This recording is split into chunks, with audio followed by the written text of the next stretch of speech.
আরে ভাই কথা বলতে দেন। বুয়া কাকে বলেন, আমাকে বললেন না, তাকে তাও তো বুঝলাম না, খালি বুয়া বুয়া আলাদা। এটা কেমন কথা? একজনে বলছে হাত পাকা বুয়া। কই কে বলছেন হাত পাকা বুয়া? এই কে বললেন হাত পাকা বুয়া? আচ্ছা বলেন তো হাত পাকা আদর্শ কি বলেন তো আপনি? হ্যাঁ ভাই, এই জাহেল যে বলছেন হাত পাকা বুয়া, আপনি বলেন ইসলামের হাত পাকার নীতি আদর্শ কি বলেন তো? বলেন তো। মুফতি সৈয়দ মোহাম্মদ ফয়জুল করিম বলেন। এর জন্যই বলছি আমাদের দেশের সবচেয়ে বড় সমস্যা হলো জাহলাত। নিশ্চয়ই আপনার কথা একটা আমাদের দেশের বড় সমস্যা জাহালাত। আপনারা আসলে না জানা। সাম্যের দেশ গড়তে চান, নিশ্চয়ই এটা ইসলামী আন্দোলন হাত পাকা বুয়া হবে কেন? এই রক্তের মধ্যে এক ফোঁটা হারাম নাই, তোমরা যাদের পিছনে আছে তার রক্ত হারাম ভরা। আপনার কাছে আমরা এই রক্তের মধ্যে হারাম নাই, বাবার রক্তে হারাম নাই, দাদার রক্তে হারাম নাই। আর তোমরা যারা রাজনীতি করো, যারা রাজনীতির সাথে জড়িত আছে, যারা যেখানে যাও, প্রত্যেকের আপ টু টাউন সব হারামে ভরা। এখন বলেন তো আমি বুয়া না কে বুয়া? আমাকে বলেন। ইসলাম এই দেশের মানুষের ৯০-৯৫ ভাগ মানুষের প্রাণের ধর্ম হচ্ছে ইসলাম। এই ইসলামকে পুঁজি করে কেউ রাজনীতি করুক বা ইসলামকে পুঁজি করে ভোটের মাঠে কোনো কিছু অর্জন করতে যাক, এটা সঠিক না, আমরা বিশ্বাস করি না। যে বিষয়ে অভিজ্ঞ না তাকে সেই বিষয়ে কথা বলা ঠিক না। এখন রহমতুল্লাহ সাহেব ইসলামের কথা বলে, এই কথাই মানবো? আমাকে বলেন তো। আমি ভাবি মনে যখন ডিবেটের একটা মাসালা হবে, আমি ডিবেট করবো কার সাথে? আমার ডিবেটও সেই পর্যায়ে একটা করবেন। আর একজন নায়েবে আমির থাকতো, তাহলে আমি ডিবেটে যেতাম। এখানে ব্যাপারটা হয়েছে আপনারা একজন এখানে ডিবেটের জন্য আমাকে ডাকছেন, আসলে মনে হয় এরকম। কিন্তু আমরা তো আপনাদের কথাগুলো শুনছি। নো, এখানে ঘটনা হয়েছে আমার আরেকজন ক্যান্ডিডেট থাকতো, আরেকজন ক্যান্ডিডেট থাকতো, আমি তার সাথে কথা বলতাম।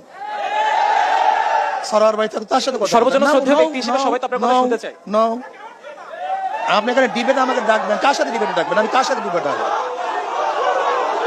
এই চুপ করেন।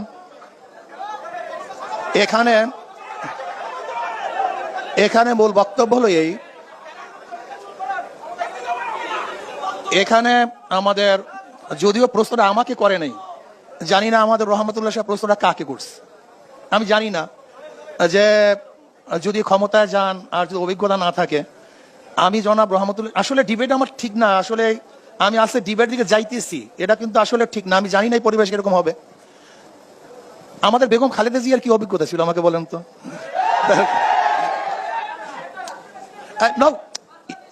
দেখেন ভাই, আমরা না করি কথা শুনে, আমরা সবাই খালি আমাদের বাংলাদেশের সমাজকে খালি হাততালি দিতেই থাকি, হ্যাঁ না বলতেই থাকি। এটা আমাদের স্বভাব। এর থেকে বের হয়ে আসুন তো ভাই।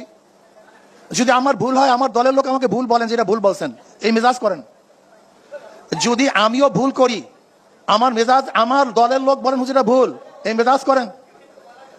আর আমার শত্রু যদি সঠিক বলে, তাকে বলেন এটা সঠিক কথা বলে, এই মেজাজ করেন আপনারা। কিন্তু আমাদের মধ্যে অবস্থাটা কি? আমাদের দলের লোক যদি খারাপ বলে এটাও ঠিক, আর ভালো বললেও ঠিক না অন্য দলে। এটা কেন ভাই? এর রেওয়াজ হয়ে গেছে। যেমন আমি জনাব রহমতুল্লাহ সাহেবকে যদি বলি যে খালেদা জিয়ার অভিজ্ঞতাটা কি ছিল, সে তো গৃহিণী ছিল, সে তো কোনোদিন রাজনীতিও করে নাই। আমরা দেখি নাই জিয়াউর রহমান সাহেবের সাথে সে রাজনীতি অংশগ্রহণ করেছে। যদি তিনি একজন দেশের প্রধান হতে পারেন, আমি মনে করি আমাদের দেশের উপজেলার যারা দায়িত্বশীল তারাও দেশ পরিচালনা করতে পারবেন, কোনো সমস্যা নেই। এরপর আসুন ভাই, কথা না বলি, কথা শেষ করতে দেন, কথা শেষ করতে দেন। যদি আমার কথা প্রশ্নের এগেনিস্টে পৌঁছলো, সমস্যা কি বলবেন, সেটা সমস্যা কি? এরপর আসুন ইসলামকে ব্যবহার করা। অ্যাকচুয়ালি ইসলাম অনুযায়ী চলার, ইসলামকে ব্যবহার করা, দুটোর মধ্যে পার্থক্য আছে। যেমন এক ব্যক্তি হামেশাই টুপি পরে, এটা তার অভ্যাস। আর একটা হলো স্বার্থের জন্য টুপি পরে, এই দুই টুপি কিন্তু এক টুপি না। কেউ হামেশা নামাজ পড়ে আর কেউ নির্বাচনে নামাজ পড়ে, এই দুই নামাজ কিন্তু এক নামাজ না। কেউ সবসময় শরিয়াত অনুযায়ী চলে আর কেউ নির্বাচনের সময় ইসলাম হুকুমাত অনুযায়ী চালাবে, মদিনা সনদে চালাবে, এই দুই সনদ এক সনদ না। দেখেন আমরা কিন্তু সবসময় ইসলাম অনুযায়ী চলার চেষ্টা করি। 92% মুসলমান ইসলামের বাইরে যাবে কেন? আজকে ডেমোক্রেসি আনবেন কেন? ডেমোক্রেসি কি এটা মদিনাওয়ালাদের? ডেমোক্রেসি কোথা থেকে আসছে? সোশ্যালিজম কি মদিনাওয়ালার? ক্যাপিটালিজম কি মদিনাওয়ালার? সেকুলারিজম কি মদিনাওয়ালার? আপনি বলেন Socrates, Plato, Aristotle, Montesquieu, Locke, Rousseau, যে নীতি আদর্শ বাস্তবায়ন থেকে মদিনাওয়ালার? আমি একজন মুসলমান হয়ে ইসলামের বাহিরে যাব কেন? এটা প্রথম প্রশ্ন। দ্বিতীয় প্রশ্ন হলো এই, ইসলামের মধ্যে যদি বৌদ্ধ, হিন্দু, খ্রিস্টান, বিজাতি সমস্ত জাতিদের কল্যাণের কোনো নিয়ম কারণ না থাকতো, তাহলে প্রশ্ন তুলতে পারতেন যে ইসলামী হুকুমাত হলে হিন্দুদের অবস্থাটা কি হবে, খ্রিস্টানদের অবস্থাটা কি হবে, ইহুদিদের অবস্থাটা কি হবে। ইসলামের মধ্যে যদি সকল ধর্মের, সকল মতের মানুষের চলার সাম্য, মানবিক মর্যাদা, সামাজিক ন্যায় বিচার প্রতিষ্ঠিত করার আইন নিয়ম থাকে, তাহলে আপনি ইহুদিদের কাছে আইন ধারা আনতে গেলেন কেন? ব্রিটিশে গেছেন কেন? আমি আমেরিকায় গেছেন কেন? ভারতে গেছেন কেন? দারুণ ভাবে আপনার পর্যবেক্ষণ তুলে আমরা চাই সেই সাম্যের ধারাটা আসুক এবং সবাই শান্তিতে বসবাস করে, দিন শেষে আমরা সবাই যেটা নাগরিক। বলতেছি, আমি যেটা বলতেছিলাম, দেখেন ইসলামী ফোবিয়া, ইসলাম সম্পর্কে অজ্ঞতা আমাদের মূর্খ বানিয়ে দিয়েছে। আমি দেখছি হাজারো বড় বড় লিডার যাদের ইসলামের মূর্খতা কোন পর্যায়ে পৌঁছছে আমি চিন্তাও করতে পারবেন না, ইসলাম সম্পর্কে জানিই না, যারা ইসলামের ব্যাখ্যা জানে না, ইমানের ব্যাখ্যা জানে না, শরিয়াতের ব্যাখ্যা জানে না, এরা যদি ইসলাম সম্পর্কে কথা বলে তাহলে পাগলে তো হাসবে। যে বিষয়ে অভিজ্ঞ না তাকে সেই বিষয়ে কথা বলা ঠিক না।